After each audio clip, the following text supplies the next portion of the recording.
Welcome to Facts TV News, where everything is true. Man killed by cops in St. Elizabeth wanted for murder. Police have confirmed that a man who was fatally shot during a tussle with two policemen in Stevens Run, near Nain in St. Elizabeth on Sunday, was wanted for the July 12 murder of Tyrone Morgan, otherwise called Lucas, in the same community. Police identified the wanted man as 25-year-old Twin Morrison, otherwise called Wasp, of Stevens Run address.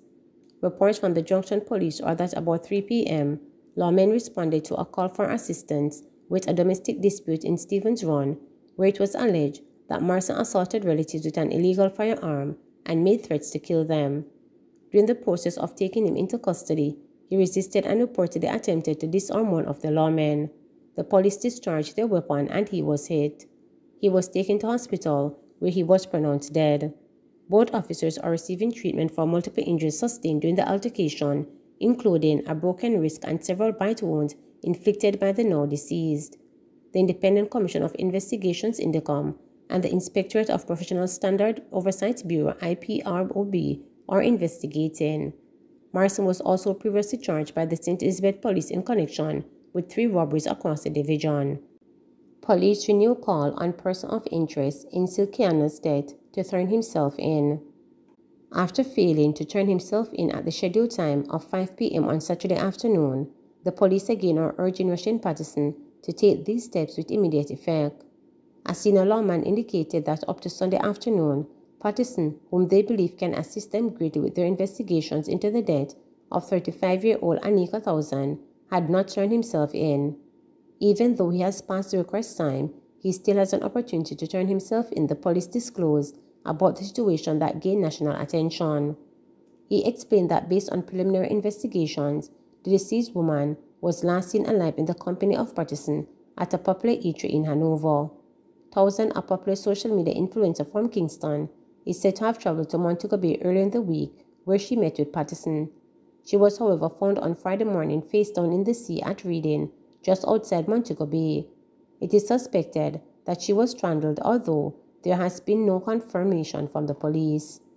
The lawman, while quick to the point out of Patterson is just wanted for questioning at present, explained that Patterson is no stranger to the police given his history. He was charged for a double murder, an attempted murder, abduction, rape, so he's somebody that has been on the police radar, the cop explained. He is no stranger to the police, he emphasized. He further explained that despite the charges, Patterson was only convicted for wounding with intent, a charge that had been scaled down from attempted murder and was given a suspense sentence.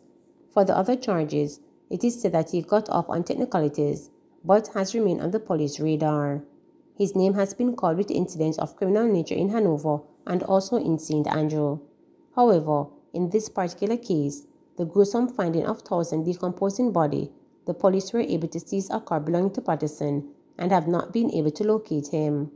Thousand is known on the party scene. He is believed to have traveled to the western end of the island to engage in such an event when her life ended abruptly. Despite being found on Friday, October 21st, she was eventually identified by family members on Saturday, October 22nd, which led to the widespread lamentation and anguish, especially on social media where she was a fixture. A family friend who told reporters that she knew Mr. Ling for over 30 years said he is a good father. No people that think, oh, you come and in of happy, so they don't understand, say, oh, me deal with that thing, I deal with it different. Crying in my own space. You gotta come from my bike, I come down and I cry, I come down, remember them, I cry. I'm going to church a while ago, I'm going to see them come from, I have to cry. I put a last cup on him. I want to boy in there, him can't do without last cup. Give my last cup, hit me. That the man there, the house half your last cup for him. So I have to make sure that I put one panic casket or tape it up, because of him that is me. A family friend who told reporters that she knew Mr. Ling for over 30 years said he is a good father. I know Bones as a caring person. From I know Bones, I'm 45. I never see Bones drink alcohol. So I know for sure he's a good father. You never see Bones. One and few times you may see Bones and not see him with his kids them. So I know for myself, Bones is a good father. And in spite of the situation, what happened, People will talk anything they want to talk. Who know bones, know bones. And only thing I have to say, God know best. And I know today is the last of it, but memories lives on. Police identified 3 women killed in St. James crash. 3 women who died in a car crash at the intersection of the Iron Shore and Morgan's Road in St. James on Sunday morning have been identified. Dead are 55-year-old Donna Brown of Winter Gardens further in the United States, 59-year-old Sandra Reed, and 25-year-old Savannah Lee, Minnesota, also in Florida. The women are said to be related. Reports are that about 12:20 a.m., a Subaru motor car and a Toyota Axio motor car were traveling in opposite directions along the roadway when, upon reaching the traffic light at the intersection, both vehicles collided as one of them attempted to make a turn. The 3 women, who were passengers in the Toyota Axio motor car, were flung from the vehicle and sustained injuries. They were pronounced dead at hospital. The driver of both vehicles and another passenger from the Toyota Axio motor car were also admitted for treatment. The drivers have been warned for prosecution. Vice Chairman of the National Road Safety Council, Dr. Jones, lamented that the death of the woman, saying the crash was tragic and preventable.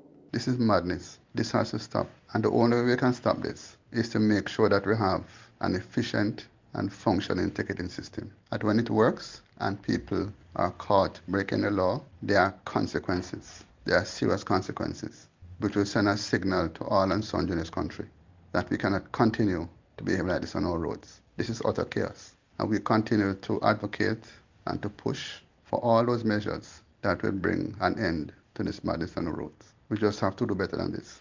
And we have the power to do it.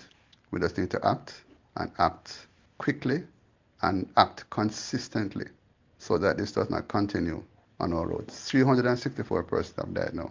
364 homes are suffering. Never to be the same again.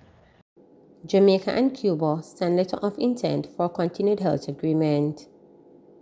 Jamaica and Cuba have signed a letter of intent for a technical cooperation agreement for the continued provision of a medical brigade of health professionals. A similar letter was signed for the renewal of an agreement for operation of an ophthalmology center which has, over the years, facilitated greater access to high quality and time vision and eye health services for Jamaicans. The signing was done by Health Minister Dr. Christopher Tupton and Cuban Minister of Public Health Dr. Angel while in an international convention was held in Havana, Cuba. The letters of intent lay the foundation for the negotiation and implementation of the full terms of the technical cooperation agreements. The cooperation agreements have, over the time, also allowed for the interweaving of Canadian medical professions into all levels of Jamaica's health system, helping to ensure the best possible health outcomes for patients.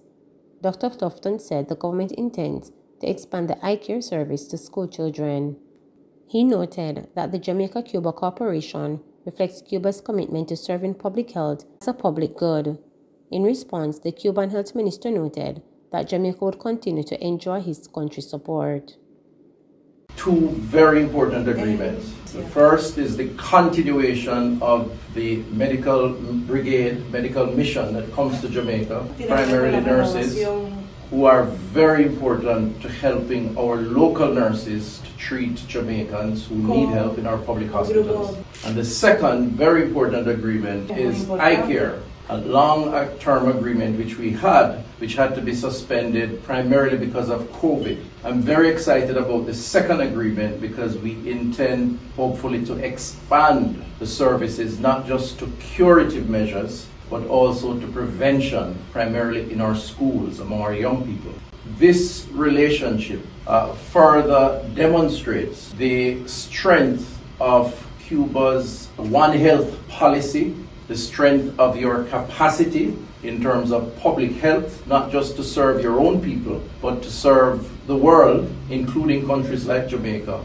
And the principle that public health is about humanity. And I want to commend you and the people and the government and the leadership of the Republic of Cuba for maintaining this tradition, a tradition that we in Jamaica appreciate, have benefited from, and indeed, I believe the world has benefited from. So thank you very much. Please remember, to subscribe, like, share,